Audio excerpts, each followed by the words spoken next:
আসসালামু আলাইকুম প্রিয় বন্ধু সুহৃদ স্নেহভাজন ও দেশবাসী। অনেক দিন আপনাদের সামনে উপস্থিত হই না, মাঝে কয়েকটা ভিডিও অবশ্য দিয়েছি, কিন্তু এগুলো আগে রেকর্ড করা ছিল। এই উত্তাল সময়ে ভয়াল দিন রাত্রিগুলোয় মনে স্থিতিশীলতা ছিল না, শান্তি ছিল না। স্বভাবতই সবারই এরকম হওয়ার কথা। তো আজকে আসছিলাম আপনাদের সামনে একটা ছড়া কবিতা নিয়ে। তারুণ্যের অমিত তেজ, হয়ে গেছি অবাক, রুদ্ধ হয়েছে বাক, স্বচক্ষে দেখেছি একাত্তর। বিজাতীয় শাসন, অসম শোষণ পেষণ, প্রতিপক্ষ হায়ানা দোসর। মেরেছিল সান্ত্বনা, মরে দুঃখ ছিল না, তারা ছিল না তো আপন। ভাইয়ের হাতে ভাই খুন, পিতার হাতে সন্তান, কত নির্মম এমন মরণ। থেমে গেছে কলম, ভুলে গেছি শরম, নিথর চক্ষু কর্ণ মুখ। কাটেনি রেশ তার, গুজব গজব ভার, অজানা শঙ্কায় কাঁপে বুক। আহত বীরের সারি, স্বজনের আহাজারি, প্রিয়জন হারানোর আত্মচিৎকার। তারুণ্যের অমিত তেজ, আগলে রেখেছে আজ পরিণতি হাতে আল্লাহর।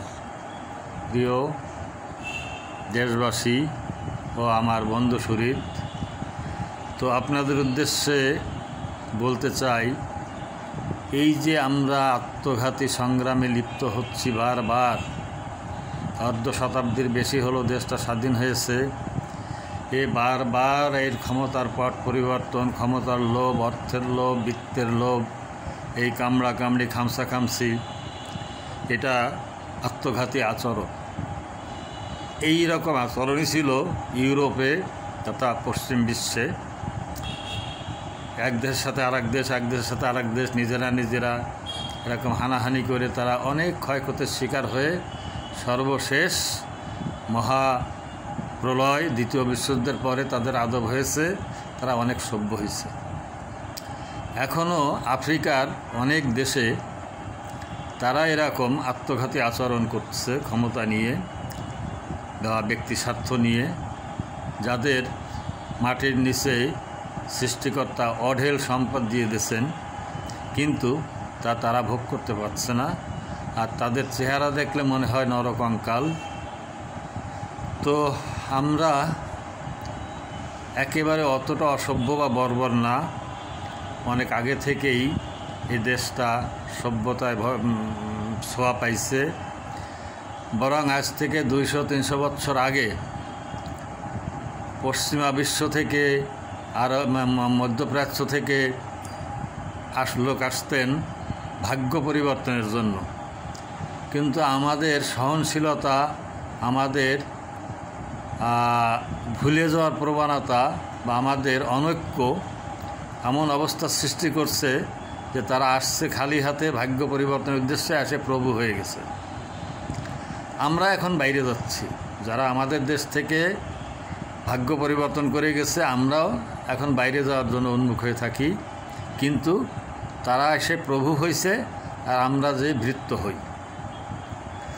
তো এই যে অবস্থা, আমার মনে হয় উপলব্ধির এখনই উপযুক্ত সময়, সাবধান হওয়ার সময়। এই জাতি ভেদাভেদ ভুলে, গোত্র ভেদাভেদ ভুলে, ধর্মবর্ণ ভেদাভেদ ভুলে বাংলাদেশটা শুধু বাংলাদেশির, এইটা ধারণ করে আমরা নিজেরা একটু সভ্য হই, একটু শান্ত হই, একটু নির্লোভ হই। ব্যক্তির চেয়ে দল, দলের চেয়ে দেশ, কিন্তু আমরা সম্পূর্ণ উল্টে গেছি। দেশের চেয়ে দল, দলের চেয়ে ব্যক্তি বড়। তো এই পরিস্থিতি আমরা দেখতে চাই না। আর এই যে নবীন বা তরুণ প্রজন্মর বিরুদ্ধে অনেক লেখালেখি করছি, অনেক বক্তব্য ভিডিও করছি আমি, সত্যি এদের আচরণ দেখে, চলাফেরা দেখে আশাহত হয়ে গেছিলাম। কিন্তু তারা সত্যিও অনেক একটা বড় একটা অংশ বিপথে গেছে।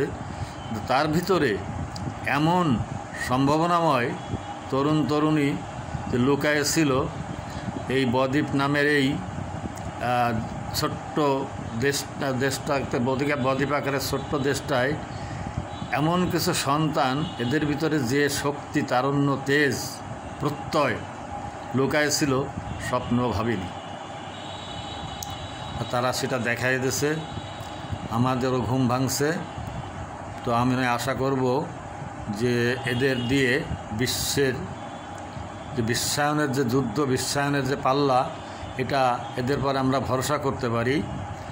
আর আমরা এদের সর্বাত্মক সহযোগিতা করতে হবে এবং এই বিশৃঙ্খল অবস্থা থেকে আমাদের একটা সুশৃঙ্খল সুন্দর পরিবেশ বা একটা সুন্দর দেশ তৈরি করে যেতে হবে।